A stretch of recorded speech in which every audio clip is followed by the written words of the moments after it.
regaló el coche a Estados Unidos. Creo que Henry Ford puede haber sido el hombre más influyente del siglo XX. Se creó enemigos acérrimos. Era una persona desagradable. Creía en el trabajo duro.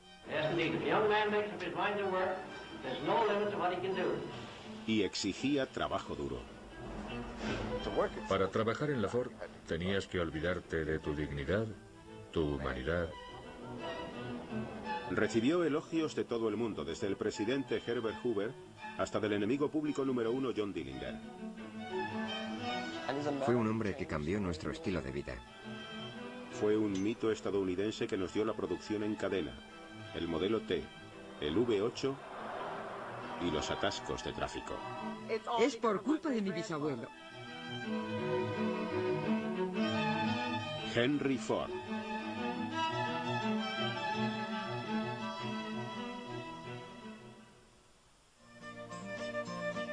Henry Ford, el hombre que dio el coche y la producción en cadena a Estados Unidos, nació cuando aún se estaba librando la Guerra Civil estadounidense. El 30 de julio de 1863, William y Mary Ford, propietarios de una de las granjas cedidas por el estado más rentables de Dearborn, Michigan, tuvieron su primer hijo que sobrevivió, un niño, Henry. A Henry Ford no le gustaba la difícil vida en la granja en la que había nacido, pero al menos la escuela local, con solo un aula, le ofrecía un modo de escapar de las largas horas y de las interminables labores que dicha vida requería. Además, poseía una curiosidad natural. Henry Ford era un mecánico de nacimiento, poseía una habilidad innata. Uno de los primeros momentos en los que hizo gala de dicha habilidad fue cuando, con motivo de su 13º cumpleaños, le regalaron un reloj. Como otros muchos niños que querían saber el funcionamiento de las máquinas, Henry desmontó el reloj, pero al contrario que la mayoría, fue capaz de volver a montarlo. Desgraciadamente, en 1876 el tranquilo mundo de Ford se vino completamente abajo. Su amada madre, Mary, murió durante un parto. Henry tenía 12 años. La pérdida lo dejó sin norte. Existe una historia sobre la primera vez que Henry vio una máquina de trabajo. Esto ocurrió justo después de la muerte de su madre. Y los psicólogos se preguntan si acaso esto no provocó algún efecto. Si estos dos hechos no estarían relacionados. Iba paseando con su padre y vieron una máquina de granja, una de las que se utilizaban entonces, que se acercaba hacia ellos, pero con una particularidad. Se movía sola porque el ingeniero había colocado una cadena desde el eje hasta la rueda. Era como un motor de autopropulsión muy rudimentario, pero para Henry Ford fue el gran descubrimiento. Fue entonces cuando Ford descubrió que quería trabajar con máquinas. Así que a los 16 años dejó la granja y recorrió los 14 kilómetros que lo separaban de Detroit. Allí acabó encontrando trabajo en la Dry Dock Company, dedicada a la fabricación de barcos de hierro. Eso le dio la oportunidad de trabajar con motores. La educación práctica de Ford había comenzado. Después de 3 años trabajando como aprendiz, Henry Ford decidió que ya había aprendido todo lo que iba a aprender en la Dry Dock y regresó a la granja familiar. Pero se llevó consigo su amor por las máquinas.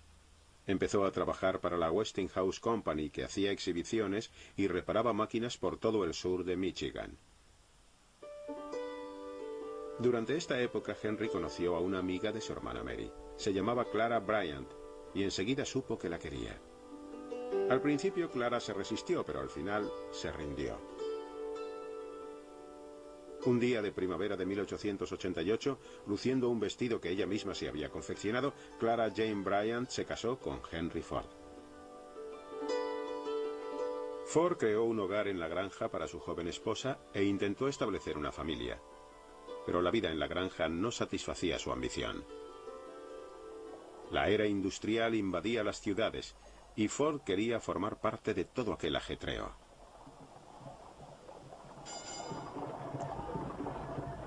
En un viaje a Detroit se despertó el interés de Ford por los automóviles propulsados con gasolina, como este construido por los hermanos Dodge de Springfield, Massachusetts. Se estaba produciendo una revolución y Ford quería participar de ella. En 1891, Henry Ford se traslada con su joven esposa a Detroit para trabajar en la Edison Illuminating Company. donde empezó a ascender rápidamente, llegando a doblar su salario inicial cuando fue ascendido a ingeniero jefe.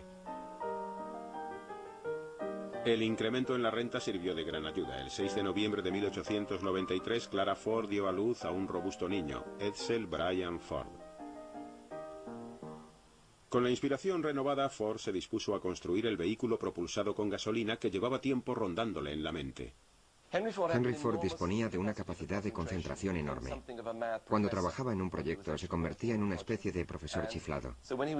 Así, cuando construyó su primer motor de combustión interna, su propia versión de estos motores, estaba tan dedicado a su trabajo que se lo llevó a casa la noche de Navidad, cuando su pobre esposa estaba preparando el pavo y el resto de la comida. Cuando llegó, plantó el motor en medio de la cocina, lo metió en el fregadero y obligó a su mujer, que tenía las manos llenas de grasa y eso, a que le echara gasolina por la parte de arriba. Él conectó los cables y arrancó la máquina. Sobra decir que llenó la cocina de asfixiantes nubes de humo. En un cobertizo detrás de su casa, el automóvil de Ford cobraba forma poco a poco.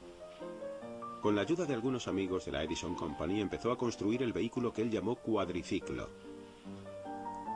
Dicho nombre se debió a una buena razón. Su planteamiento era colocar dos bicicletas juntas y propulsarlas con un rudimentario motor de gasolina.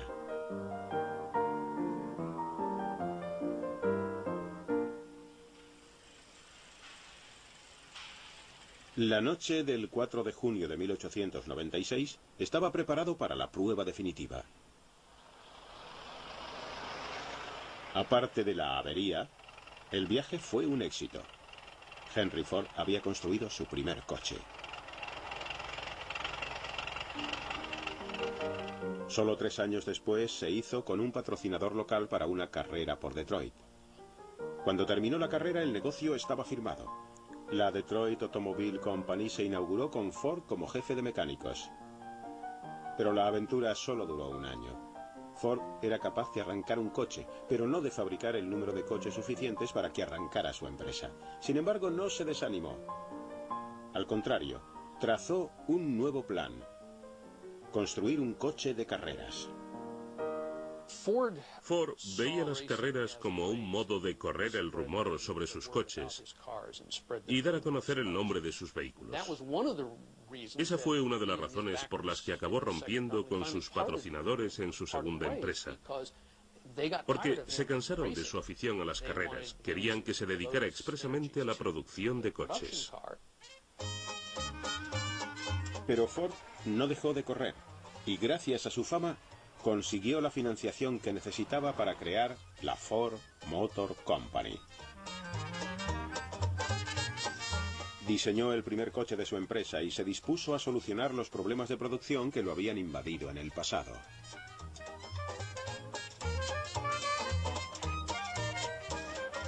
Abrió una tienda, contrató personal, sacó un coche y esperó.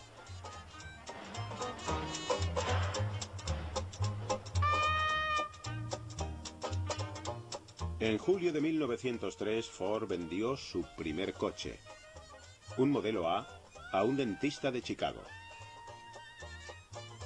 El 2 veces fracasado Henry Ford, ahora a sus 40 años, estaba a punto de vivir un éxito más allá de lo que jamás pudo imaginar.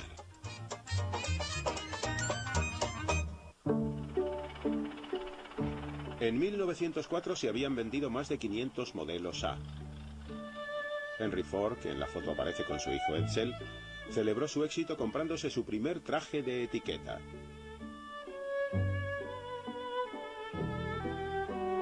Simultáneamente, la Ford Motor Company subía el listón con el modelo B. Era más grande, más potente y considerablemente más caro que el A. Pero Ford no terminaba de estar contento con el concepto de un coche de lujo. Desde el principio, la fabricación de coches en Estados Unidos pareció estar marcada por dos corrientes.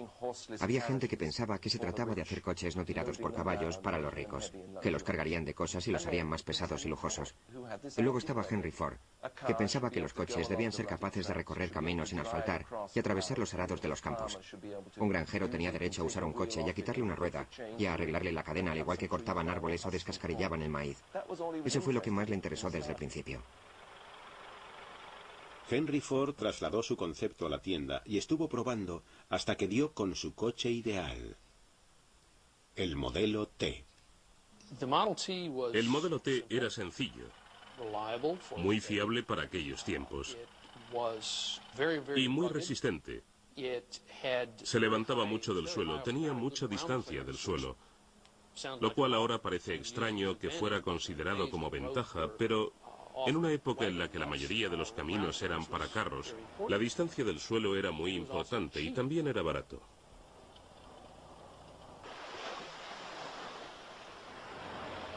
El modelo T resultó un sorprendente éxito. Salió a la venta en octubre de 1908 y en escasos meses Ford se vio obligado a anunciar que la empresa no podía admitir más pedidos. La fábrica estaba colapsada con pedidos de hasta varios meses.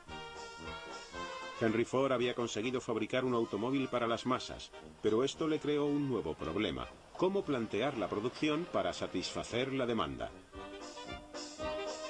En aquella época, los trabajadores que fabricaban coches en mesas de trabajo fijas eran capaces de producir 25 modelos T al día. Pero 25 no eran suficientes, así que Henry Ford y sus ingenieros idearon un método revolucionario: la cadena de montaje móvil.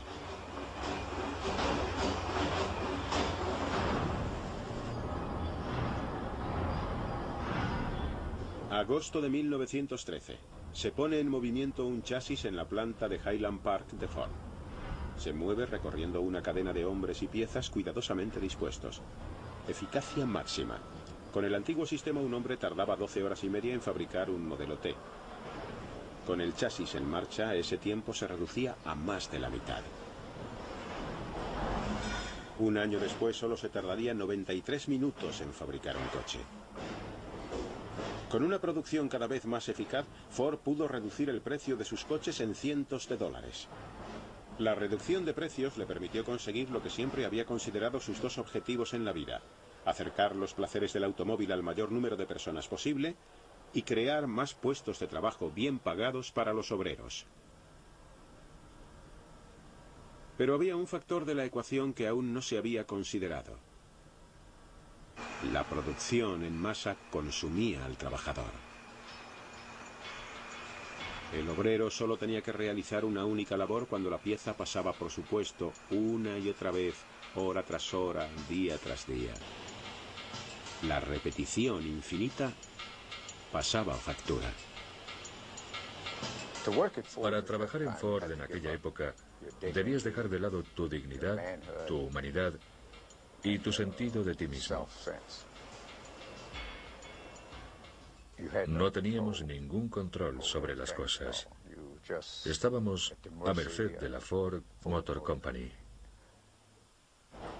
Si trabajabas en la cadena, sudabas hasta quedar absolutamente exhausto. Eres una especie de esclavo. Te ibas a la cama por la noche y soñabas con el trabajo.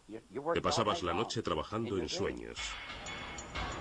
El volumen de ventas se convirtió en un problema tal que la empresa tuvo que contratar a cerca de 1000 hombres por cada 100 puestos de trabajo que pretendía crear. Y contratar y formar trabajadores costaba dinero. Había que hacer algo. De nuevo Ford dio con una solución: la jornada de $5. Henry Ford pagaría a sus trabajadores más del doble del salario medio. Fue portada de todos los periódicos del país. Cientos de trabajadores se agolpaban a las puertas de la Ford Motor Company. La jornada de $5 respondía muy bien a los objetivos comerciales, pero Ford también quería mejorar las vidas de sus trabajadores.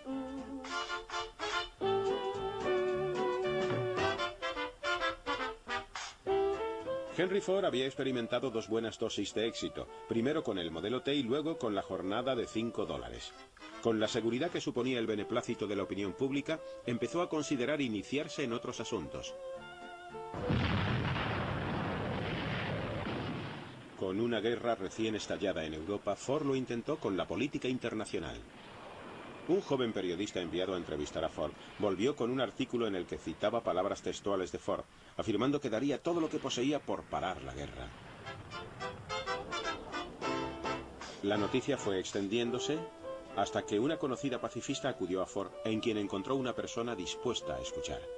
Ford accedió a ir a una reunión todos los fines de semana en Nueva York. Así su nombre fue añadido a la lista de los componentes de una delegación que elevaba peticiones a los gobiernos en guerra. No eran el tipo de personas con el que normalmente se hubiera involucrado Ford, pero igualmente le invitaron. La solución parecía sencilla: fletar un barco, ir a Europa y parar la guerra. Henry Ford había conseguido producir el modelo T. ¿Por qué no iba a poder detener una guerra mundial? Fue un ejemplo tanto de su idealismo como de su arrogancia. La delegación de paz no estaba en absoluto unida por la causa. Mientras sus miembros caían en las discusiones y las murmuraciones, la prensa a bordo del barco estaba encantada con la cantidad de noticias que podían enviar a casa. Cuando el barco atracó en Noruega, Ford estaba completamente desanimado y volvió a Estados Unidos unos días después de haber llegado a puerto. Sin embargo, de vuelta a casa, Ford era de nuevo aclamado como el héroe de la ciudadanía, el Don Quijote moderno. Quizá había sido un ingenuo pensando que sería capaz de detener la guerra, pero incluso sus críticos admitían que al menos lo había intentado. Cuando Estados Unidos entró en la guerra, Henry Ford apoyó a su país. Ante la partida de los jóvenes norteamericanos, Ford abrió las puertas de sus instalaciones al gobierno. El gobierno y el país entero en este aspecto en particular consideraban que Henry Ford era capaz de producir milagros. Los modelos T hicieron las veces de ambulancias y de coches para el personal. Y con los aliados navegando por el Atlántico Norte plagado de submarinos alemanes, la Armada volvió a recurrir a Ford para que construyera el Eagle Boat, un antisubmarinos. Pero para el día del armisticio solo habían salido unos cuantos. Una vez acabada la guerra, Ford pudo dedicar su atención a otros asuntos, y entre ellos uno que de verdad le molestaba: el problema de quién tenía el verdadero control de la Ford Motor Company.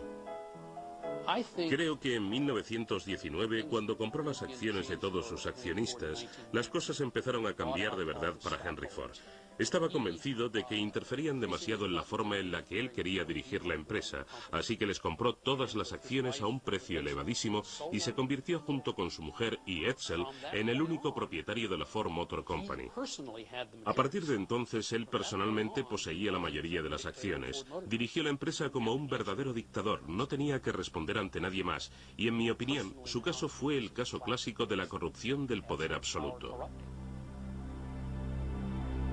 Y lo que Henry Ford planeaba hacer con ese poder era mucho más impresionante que nada que hubiera hecho anteriormente.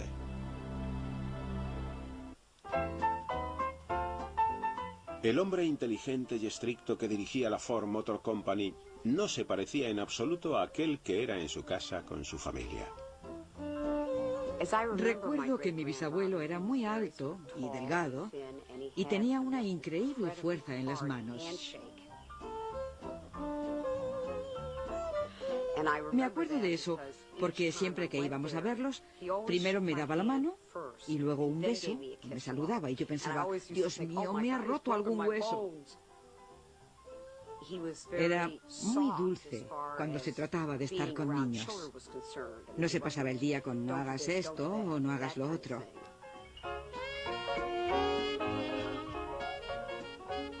Creo que le encantaba que fuéramos a su casa y vernos jugar. Henry Ford era un soñador. Una vez adquiridas las acciones de los otros accionistas, fue libre para hacer con la Ford Motor Company todo lo que su imaginación le dictara, y eso a menudo iba mucho más allá de la simple fabricación de coches. También construyó el tractor Fordson e intentó poner la aviación al alcance de todo el mundo con un avión pequeño y barato de un solo pasajero. Henry Ford trabajó en una primera ruta de mensajería aérea y en los primeros vuelos de pasajeros regulares promovidos por los chicos de Our Gang, nuestra banda. Construyó y fundó varias escuelas experimentales. Y en el Edison Institute de Greenfield Village, el Museo de Ford y la restaurada American Town rindió tributo al espíritu de la innovación, honrando a personajes tan grandes como su amigo Thomas Edison. Pero el más grande de todos los sueños de Ford fue la Rouge. Una planta que era en sí misma una máquina gigantesca. La construyó en la margen del río Rouge, en Dearborn, Michigan, y pasó a ser el complejo industrial más grande de la Tierra en aquel momento.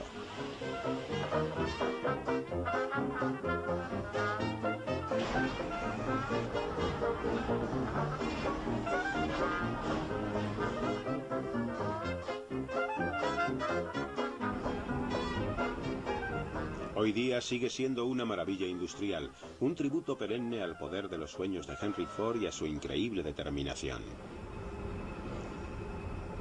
Cuando se pusieron en marcha por primera vez los hornos de la Rouge, Henry Ford volvió a ofrecer al público su pensamiento, pero esta vez marcado por el antisemitismo.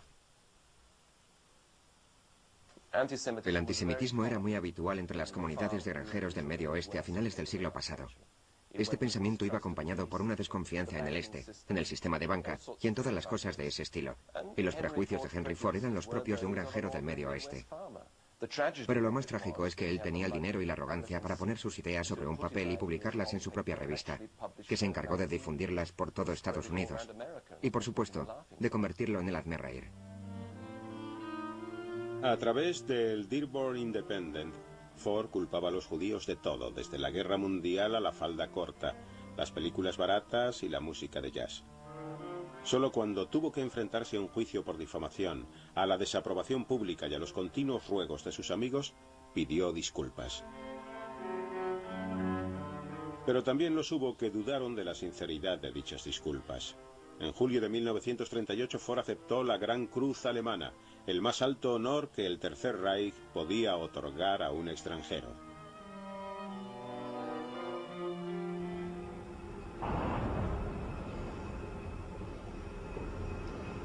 Los años 20 proseguían y los trabajadores de la Ford no dejaban de lanzar miles de modelos T al mercado. Pero Henry Ford empezó a darse cuenta de que se estaba quedando anticuado. Le gustaban los Estados Unidos de antaño. Nunca se sintió cómodo en el mundo moderno que él mismo había ayudado a construir. Su hijo Edsel, por aquel entonces su segundo de a bordo, pertenecía a una generación completamente distinta. Le gustaba el jazz, el arte contemporáneo y las recepciones ocasionales. Pero Henry Ford era abstemio. Prefería observar los pájaros y el baile country de antes. En esta extraña película, Ford demuestra a lo lejos que está dispuesto a llegar para popularizar todos esos antiguos pasos. Era capaz incluso de bailar con un ejecutivo de la Ford como compañero.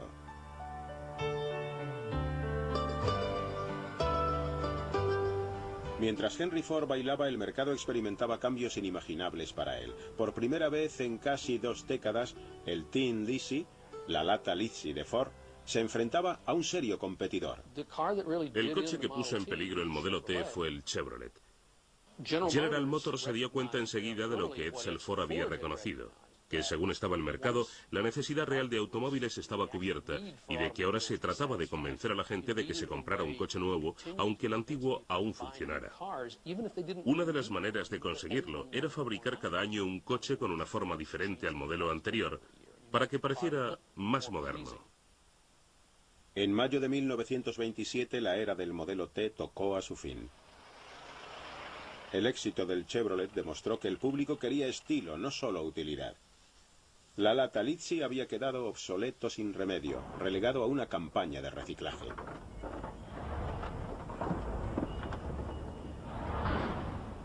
Durante años, la Ford Motor Company se había dedicado a un solo objetivo, producir modelos T, pero el mercado exigía un cambio.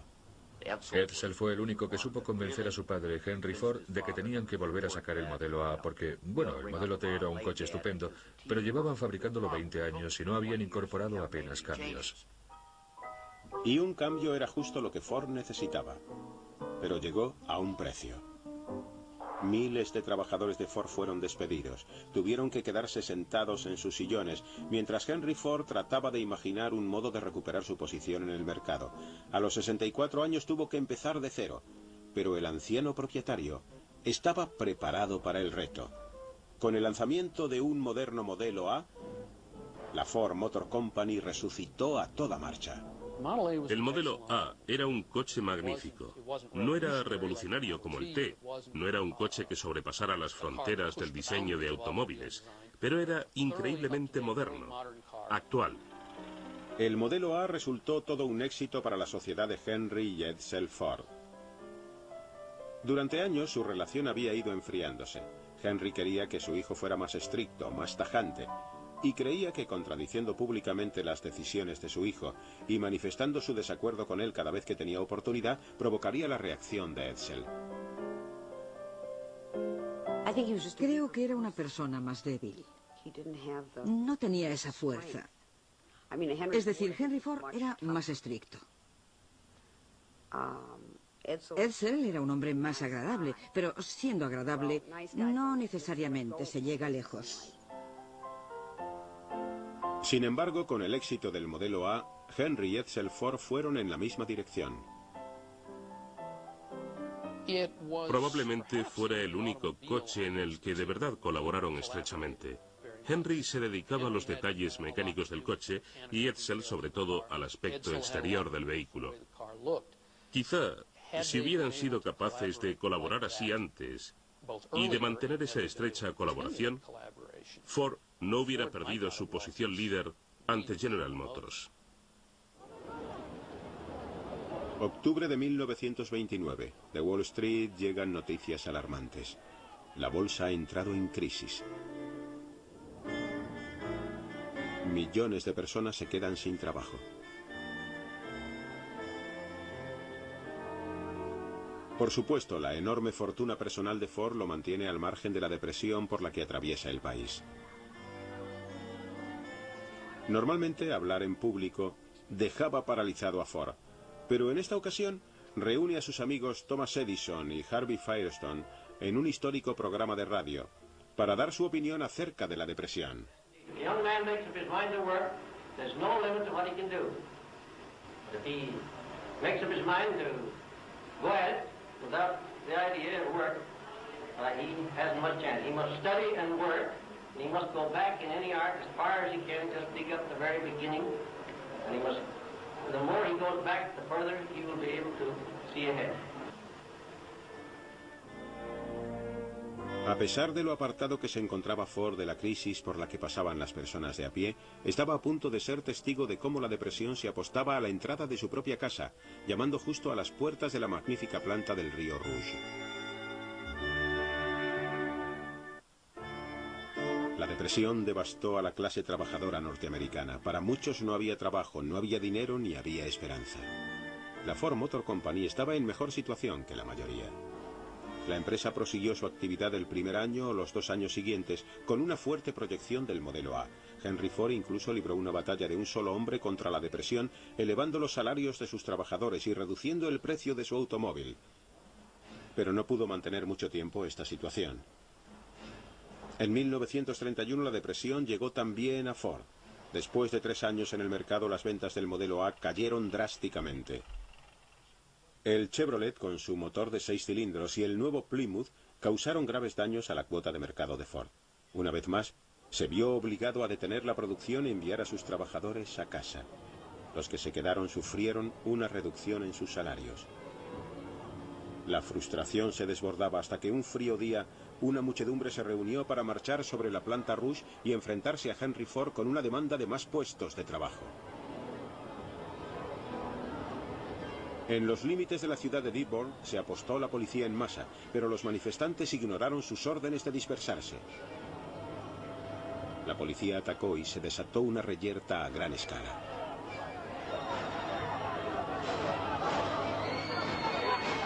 Al final, los disparos de pistola consiguieron dispersar a la multitud.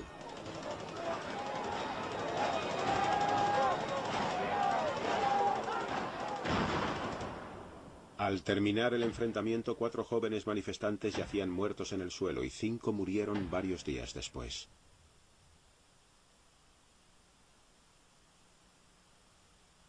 No hubo nuevos puestos de trabajo. Lo que sí acabó devolviendo a los trabajadores a la planta Rouge fue otra de las inspiraciones de Ford, el Ford V8. El V8 fue el gran triunfo de Ford. Chevrolet había sacado el motor de 6 cilindros, más potente que el de 4 de Ford. A Henry no le gustaban los motores de 6 cilindros y quiso llegar hasta los 8 con el V8.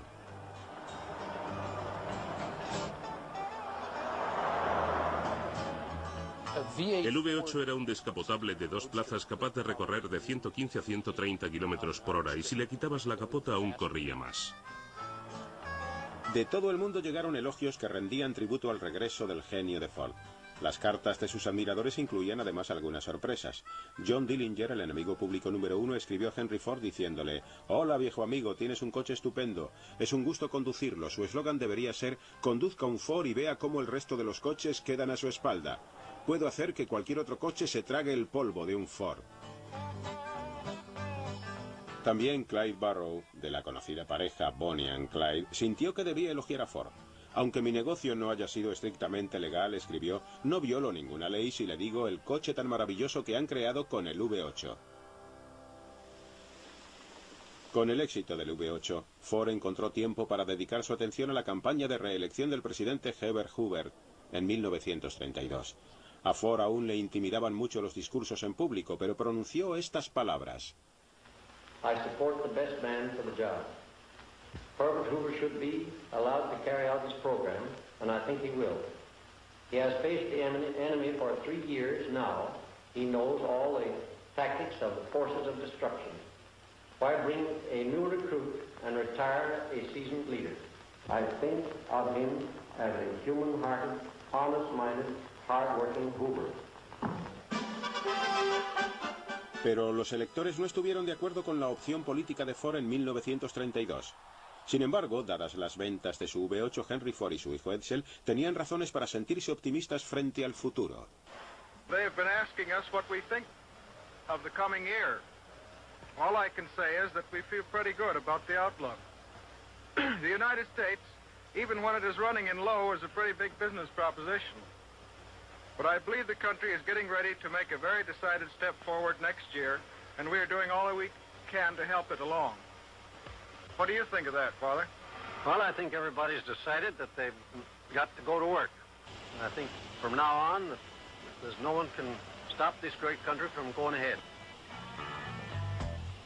Y los que volvieron a trabajar a la Ford fueron testigos del enfriamiento de las relaciones laborales. Henry Ford declaró que un hombre medio no realizaba una jornada completa de trabajo a menos que estuviera vigilado y no pudiera evadirse. Dentro de sus plantas lo dispuso todo para que todo el mundo cumpliera con su trabajo. Los supervisores de Ford, muchos de ellos exconvictos y boxeadores, dirigían la planta sirviéndose del miedo y la coacción. Cuando se necesitaba más producción, sencillamente se aceleraba la cadena y que Dios ayudara a aquel trabajador que no era capaz de llevar el ritmo. El trabajo era muy duro. Solía llegar a casa tan cansado que mi mujer tenía que frotarme las manos porque trabajábamos mucho con ellas y me las frotaba con fuerza. Yo me quedaba dormido. Me dormía leyendo el periódico. Era muy joven. ¿Cómo era mi trabajo en Ford? Nunca he estado en el infierno, pero debe de parecérsele mucho. Era como trabajar en el infierno. La violencia, las amenazas, las condiciones laborales y la vigilancia constante por parte de lo que entonces llamaban hombres estrella. Era como el gran hermano, siempre observándote. Henry Ford estaba detrás de todo. En los años 30 encubría lo que estaba haciendo a través del llamado Departamento de Servicio, tras el que también se escondían los matones contratados por Ford para atemorizar a los trabajadores. Pero sin duda eso era lo que quería Henry Ford. Se había hecho mayor, sus arterias se habían entorpecido y con ello su espíritu. Era un hombre muy distinto al idealista que puso la empresa en marcha. Ford y sus trabajadores habían recorrido un largo camino juntos. Durante todos esos años, primero a través de la generosidad y luego de la intimidación, había sido capaz de mantener la cadena alejada de los sindicatos, incluso después de que Chrysler y General Motors los organizaran. Pero al final, en mayo del 37, las hostilidades llegaron a su culmen. Los organizadores sindicales liderados por Walter Reuther y Richard Frankenstein recibieron un permiso para entregar panfletos en Ford. Lo hicieron desde el paso elevado que llevaba a la planta, pero tuvieron que enfrentarse a los miembros del Departamento de Servicio de Ford.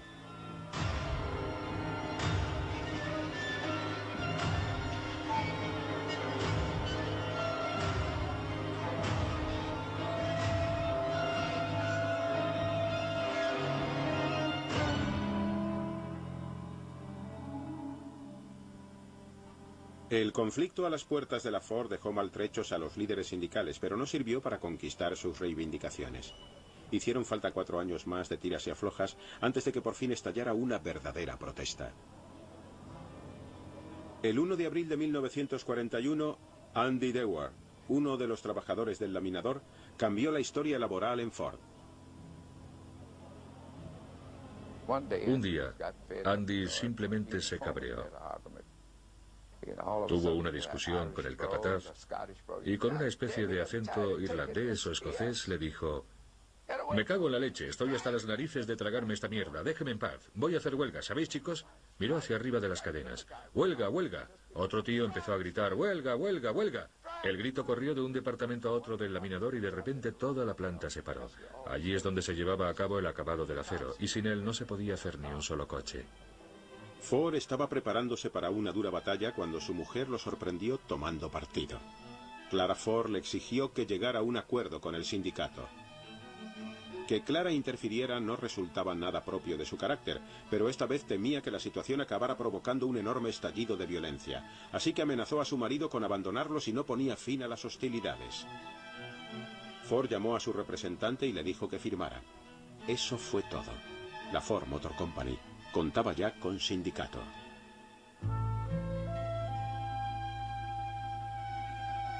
Aunque la paz se restableció temporalmente, Henry Ford estaba a punto de enfrentarse a una enorme tragedia en el plano más personal.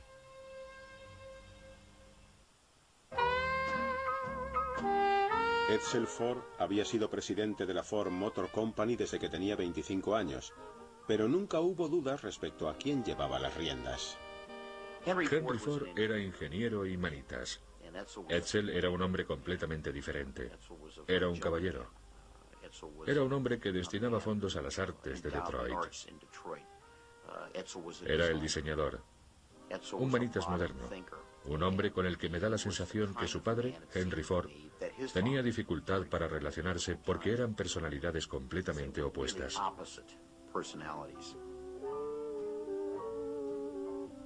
Creo que los libros de historia siempre considerarán al primer Henry Ford como el creador de la empresa, como el absoluto creador, y pienso que así se infravalora Edsel Ford. Lo único de lo que carecía Edsel Ford era de la capacidad para plantar cara a su padre. Durante años, Henry Ford le quitó autoridad delante de la gente cada vez que pudo con el fin de fortalecer la personalidad de su hijo. Edsel Ford interiorizó el conflicto y siguió trabajando en Ford. Su presencia serena equilibraba los métodos imprevisibles de su padre.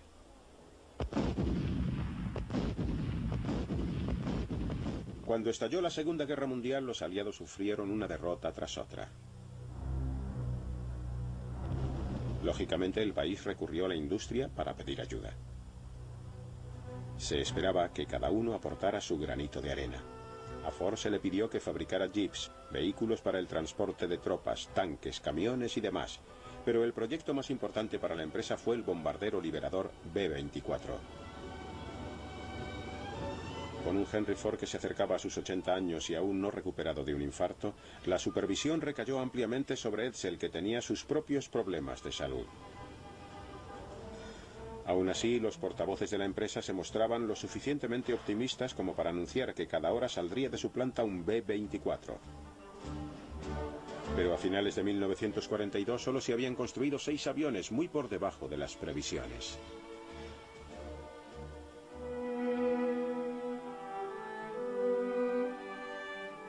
En mayo de 1943, Edsel Ford murió. Una serie de diversas enfermedades contribuyeron a su fallecimiento: cáncer de estómago, cáncer de hígado y, lo más irónico, fiebre de Malta, como consecuencia de haber bebido leche no pasteurizada de la lechería de su padre.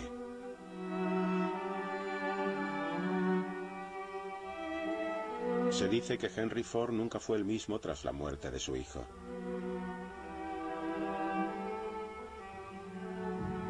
Pero a la edad de 80 años, en lugar de experimentar una clara disminución de su capacidad, el anciano volvió a tomar las riendas de la Ford Motor Company.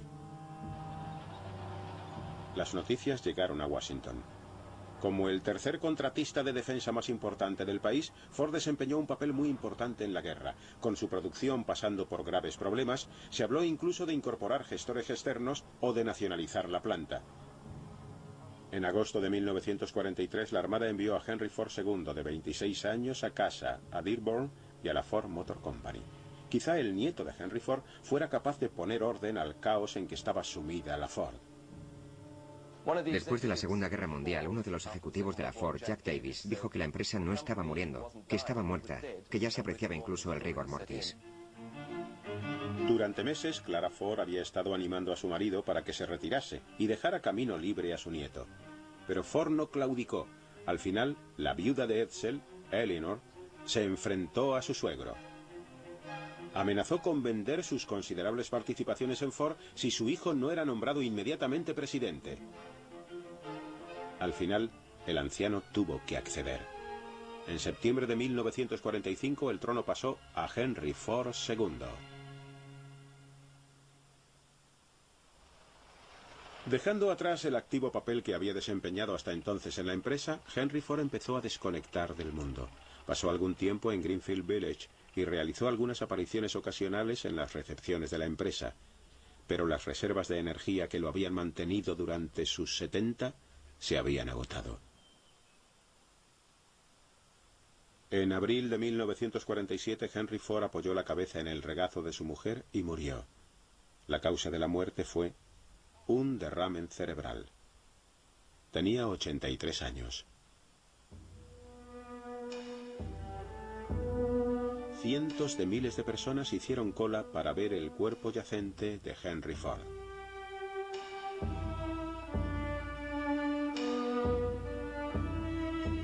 Algunas fábricas cerraron. Otras guardaron minutos de silencio. En total se calcula que cerca de 7 millones de trabajadores demostraron sus respetos al hombre que había cambiado irrevocablemente sus vidas.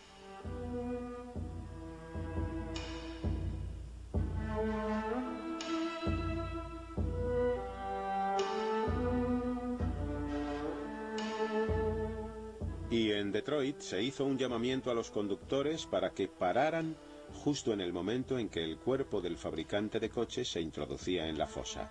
Durante ese segundo en que todos los automóviles pararon, Detroit volvió a ser como Henry Ford la había conocido.